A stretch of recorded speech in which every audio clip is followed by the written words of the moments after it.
What's the most empowering decision you've made that others tried to talk you out of? 2 years ago, I was miserable in Boston with everything I was supposed to want. Nice apartment, long-term boyfriend, and a stable life that looked perfect on Instagram. Now, I'm happier than I've ever been, despite everyone thinking I was having a complete mental breakdown. It started when I was scrolling through Reddit during yet another sleepless night. Someone posted these incredible photos of Alaska's wilderness that hit me like a gut punch. I suddenly realized I couldn't remember the last time I felt truly alive or excited about anything. My whole existence had become this endless cycle of pleasing others while slowly dying inside. The next morning, I called my sister Amara and casually mentioned I was thinking about moving to Alaska. I expected her usual supportive follow your heart speech. Instead, there was this long silence before she asked if I was joking. When I said no, she launched into this whole thing about how I've never even been camping and how I'd freeze to death or get eaten by a bear. Not exactly the pep talk I was hoping for, lol. Over the next few weeks, I couldn't shake the feeling that I needed massive change. I started researching small towns in Alaska, looking at housing costs, and figuring out what I'd need to survive. Each night after everyone else was asleep, I'd dive into Alaska forums and YouTube videos, learning everything I could. It felt like I was planning a prison break from my own life. When I finally got serious enough to put my apartment on the rental market, that's when shit really hit the fan. My boyfriend John thought I was just being dramatic at first, but when he realized I was serious, he went from concerned to straight up manipulative. He started with the guilt trips. We had plans together, then moved to subtle insults about how I wouldn't last 2 weeks without Starbucks and my heated mattress pad.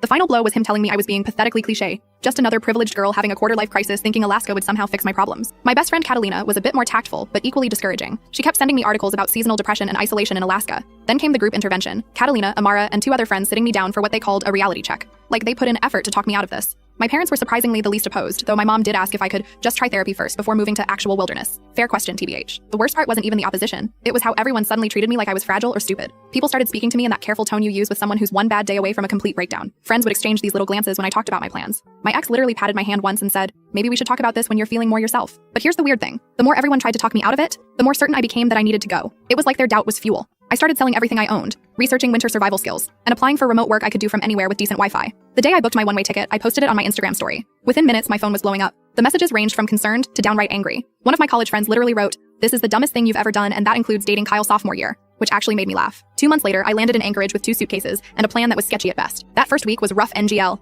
My Airbnb had weird heating issues. Everything was way more expensive than I'd budgeted for, and the darkness messed with my sleep schedule badly. There were at least 3 nights I cried myself to sleep thinking everyone had been right all along. Then I met Marley at a local coffee shop. She overheard me trying to figure out bus routes and offered me a ride to the grocery store. During that 20-minute drive, she told me she'd moved here from Florida 5 years ago without knowing a single person. When I asked if she ever regretted it, she just gestured at the mountains and said, "How could I?" Something about her matter-of-fact confidence made me feel less alone. Fast forward to now, 18 months later. I have a job I actually enjoy, a small but amazing circle of friends, and I've learned more practical skills than I did in my entire previous life. I can change my own oil, chop firewood, and know which local berries will kill me. Important life skill. Last week, I watched a moose and her baby walk through my backyard while I drank my morning coffee. Yeah, it's been hard sometimes. The winter darkness is no joke. Dating options are limited AF, and sometimes I miss being able to get food delivered at 1 a.m., but I've never once regretted my decision. Now, Catalina wants to visit. Amara admits she's kind of jealous, and my ex keeps viewing my Instagram stories within seconds of me posting them. The same people who tried to convince me I was making a terrible mistake now act like I'm living some epic adventure they wish they had the courage to pursue. I'm not saying everyone should move to Alaska, but whatever that thing is that everyone's telling you not to do, maybe that's exactly what you need to do.